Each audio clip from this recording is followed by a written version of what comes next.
Thank you for listening to the Career Growth Made Easy podcast. I'm your host, Craig Ansell, and you've joined us for episode 38, Things That Rob Your Energy.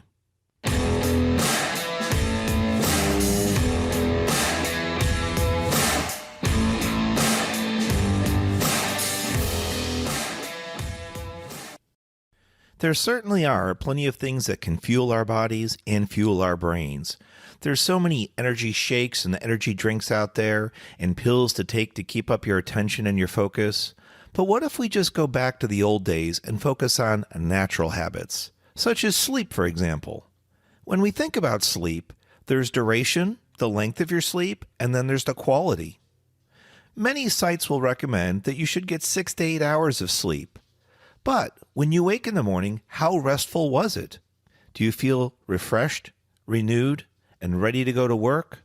Or do you feel like you never slept at all and almost burned out and ugh, another day? Sometimes when we go to sleep, we have thoughts of unfinished business or unfinished tasks. Those things keep our minds awake. Our brains really like to focus on closure, and they don't like unfinished tasks.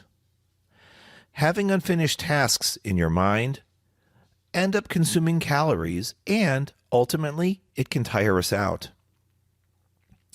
In episode 5, I talked about what's in your junk drawer, and it was a double meaning. What's in your physical junk drawer, such as on your countertop, maybe in your kitchen, even a junk drawer in your garage or your attic, but also the junk drawer in your mind. There's so many things that can be happening in our lives that we like to think we're good at multitasking, and what happens is we have so many open connections, so many open story loops that it just robs us of our energy. Think of a bunch of CD players or DVD players or whatever playing all at once, just small infinite loops of information until you can go one by one and address each task or each activity and close it out. So for our first tip about sleep, both duration and quality, I want to focus on quality. If you can come up with processes that will help you at the end of each and every day, and that's whether you work a 9-to-5 job Monday to Friday, or different shifts, or even work weekends, make a list, whether it's on computer, paper, tablet, phone, whatever you use, dry erase board, doesn't matter, Post-it notes. Make a list of the activities that you have open, your to-do lists or task lists. When you put that down into your trusted storage center, that helps you get the things out of your mind and onto paper, so to speak. That releases those tasks, those ideas from your mind, and it can help you be more focused on the activity at hand. And ultimately, when you go to bed, you can shut down a little bit easier, at least get some more restful, improved sleep. The big thing about that, though, is you have to trust your storage system. Again, whether it's computer, paper, tablet, cell phone, dry erase board, Post-it note, it doesn't matter. You have to trust your system. Otherwise, your brain is going to learn that you keep losing your information or misplacing it, and it's actually going to work overtime to try and store that information, and ultimately could cause you to feel more tired, more worn out, even when you do get 6 to 8 hours of sleep. Switching gears a little bit and talking about what you put in your body. What do you fuel your body with? Do you happen to enjoy coffee, soda, or maybe tea? I have to confess, I am an absolute unsweet tea fanatic. There's a couple local restaurants that I'll stop by on the way to work or even on my day off and fuel up with 32 ounces or even double, 64 ounces of unsweet tea for the whole day. Now, I know that's a lot to drink, but I sip on it throughout the day. The problem was I didn't realize that caffeine was so dominant in many of the drinks out there. And with my teas, that's no exception. Caffeine is a stimulant. It can help motivate you, keep you energized, but it also keeps you awake. Did you know with caffeine, there's such a thing as half-life? Now, most of the time when you hear something like half-life, you're talking about a nuclear war and radiation, but it's nothing like that. Caffeine has a half-life of 8 hours. That means that in 8 hours from the time you consume it, it has a power or a potential of 50% in your body. So that means half of it is still left after 8 hours. Then another 8 hours goes by, you guessed it, another half-life has been expended. That means that now from 50%, you're down to 25. Magically, if you go another 8 hours, which happens to be 24 hours or another day cycle, it's down to what, 12.5%? And it's called inert, meaning it's inactive in your body and really can't be detected by your body. So what happens next? We refuel our body with our next dose of coffee, soda, or tea, and we rejuvenate our caffeine fix. So for my story for 2021, I've tried to make a small improvement step and split my tea 50% caffeinated and 50% decaffeinated. I still get the flavor and there is that little kick of caffeine, but it's not going to be as strong. So I think I'm on a good focus, on a good winning trend there. Now, by the way, if you happen to drink sweet tea, it's really strong in sugar, it's really strong in carbohydrates, and unless you're active, that can help put on the pounds. That can help put on some weight. What you might want to consider is splitting your sweet tea with unsweet tea, even 1/3 or half. And that can help. You'll still get the flavor, but you won't get as many calories and carbohydrates. One more area we can look at is talking about how our bodies awake in the morning and how they go to rest at night. Our bodies have a natural rhythm, and it's called a circadian rhythm. For sunrise, if you think about it, what kind of light, what kind of hue do you see? What kind of tone do you see for sunrise?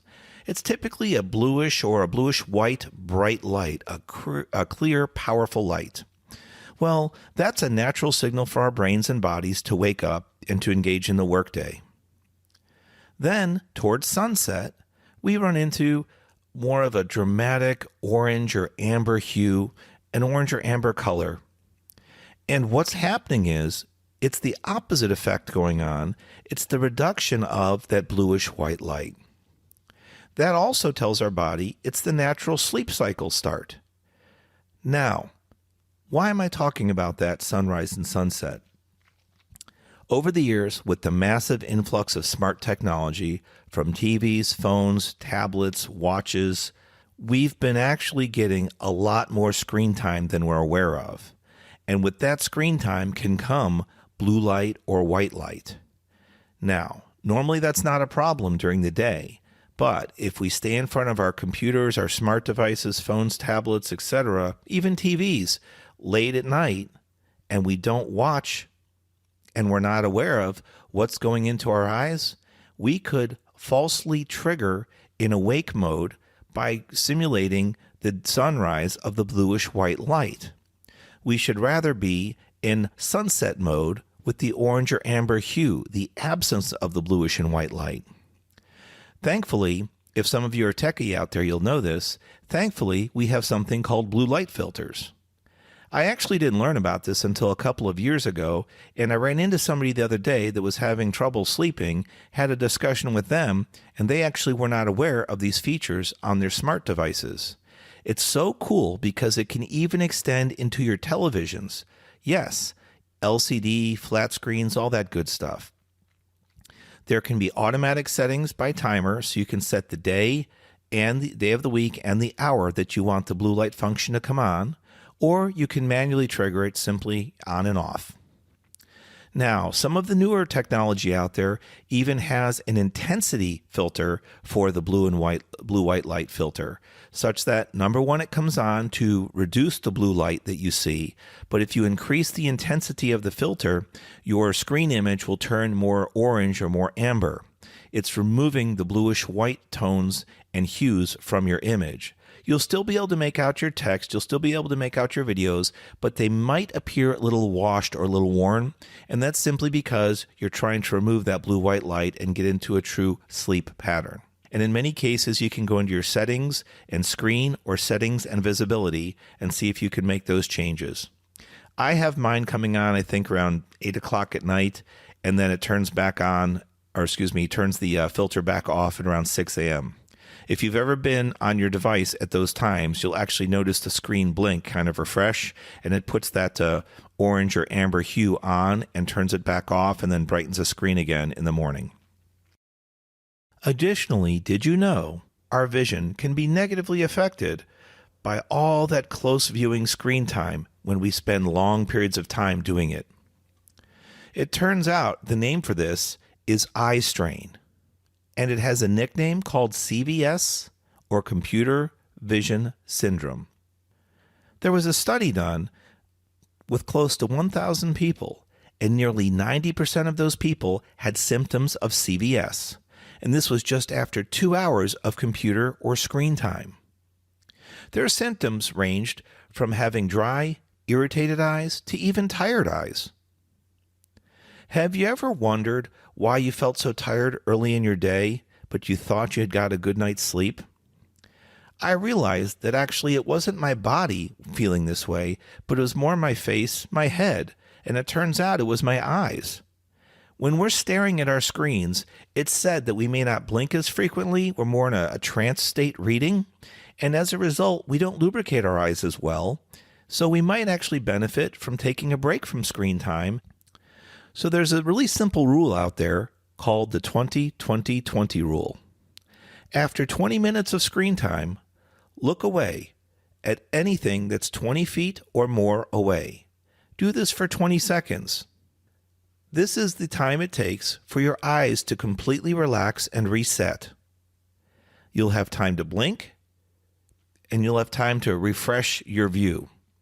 And this would also be a good time to hydrate your body during this break, because if you hydrate your body with water, it will also help with the production of tears down the road and keep your body in a more healthy state. However, if you notice that your eyes still seem dry, you could see an eye doctor, and they may recommend something such as artificial tears so that you can provide moisture to your eyes if you continue to have dry eyes or irritated eyes, especially if you work a lot in front of computers. Oh, and one final thing about computer monitors, especially if you work in front of them for long periods of time, it's recommended to keep them about 25 inches away, or essentially an arm's length. So you could basically reach out to your monitor, and if you can almost touch it, that should be a good length for you to have your focal length set to helpfully reduce eye strain and help you have a little bit better and a more comfortable day. I'll put a link to the information that I shared in the show notes, and don't forget that you can always grab my new for 2021 Resume Booster, 3 powerful and simple tips to help you boost your resume. It's available at craigansell.com/resume booster. Get your free copy now. I look forward to talking to you next week. God bless.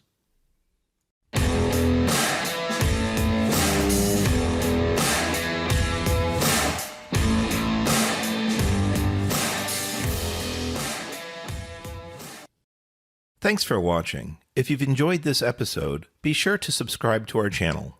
New episodes every Monday. In the meantime, why don't you follow us on social media at Craig Ansell on Facebook, LinkedIn, and Instagram. To book a coaching appointment, download our free guides, or join our email list, check out the links in the description below.